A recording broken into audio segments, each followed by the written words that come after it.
All right, I'm moving on from this because we spent way too much time on Oh, Toronto trying to figure out what was going on. all right. Paulo Nagamura takes over the Houston Dynamo for season number 1 after finishing bottom of the West with 30 points, 6 wins, 12 ties, 16 losses. Not as much, um, not as much flip over or turnover rather as I would have expected from a team that just bottomed out the Western Conference. But here's what I have on paper for them. I've got them in a 5-back with Steve Clark in goal, Parker, Steres, and Hadebe as a center back 3, with Lundqvist and Lundqvist and Valentine left and right back. Actually, I'm sorry, I'm taking Lundqvist out. I wrote this before Zeka was confirmed. So with Zeka and Valentine on the wings. In the middle, you've got Vera or Seren with Corona or Karaskia. With Derek Jones as like a 5th person to kind of work in there. Fafa Picault, Tyler Pasher, and Ferreira up top, the big new signing. What do you think? I don't think that this team really changed a ton. I mean, I don't. They definitely improved, but I don't think that they improved a ton. Okay. Yeah, I also said that they improved. It beat me to my question there, but I also said they improved. Adding Ferreira is a great step. You know, with Urruti gone, they needed someone to do that, and they did. What do you think they still need?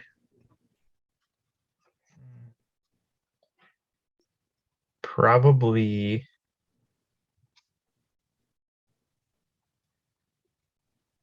Yeah, I'm thinking. Oh man. Uh, Come on, you should know this by now. no, I don't know. You go. Well, my need was addressed a couple days ago because I prepped this about a week ago. I said that they needed somebody to make sure Adam Lundqvist never steps foot on a field again. And they did. They got Zeka, which is great. But yeah, I mean, your wingers are okay. Maybe a little young, but your wingers are going to be okay. Ferreira is going to be all right. That's pretty much all I would say was and you need some right back depth. All you got is Valentine there, and Zeka can probably switch over, but that's who I got. I feel like they could maybe get stronger in the midfield. I don't think any of their guys are bad. They're pretty deep, I would say. Like everybody's pretty good quality and they have options there, but I feel like they're kind of missing like a central playmaker. I think that's kind of where I'm leaning at the moment. Like Okay. a almost like a Jordy Mihailovic type player. All right. And again, that'll go with shape, right? What type of shape are they going to put out there Yeah. to Yeah. help create that? What about their biggest addition? I think this one's pretty easy. Ferreira. Yeah. Yep. Good. Let's move on. What about their biggest loss? I want to say just Marco Maric just to make you upset. As you go look up who they lost. I this list that I have up is not correct. All it says is Bajamic was the only one that left. You're not really good at using the internet, are you? My transfer market is not working. You're really bad at internet. I'm not on the internet.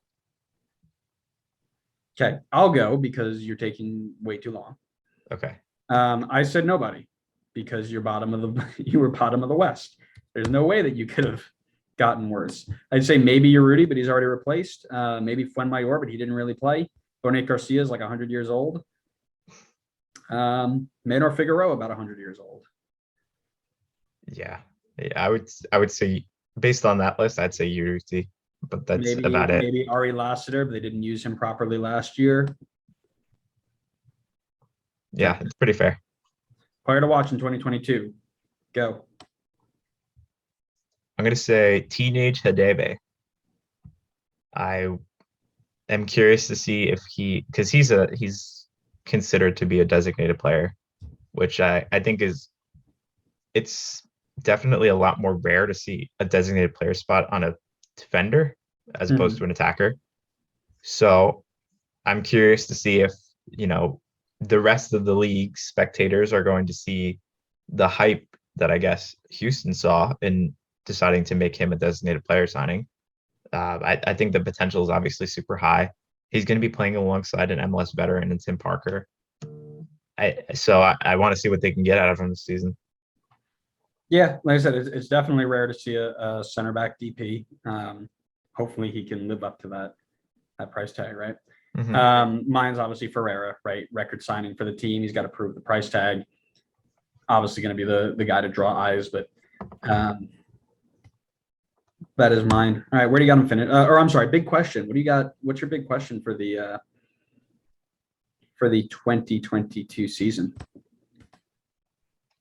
My big question is, what are they going to do with Memo Rodriguez?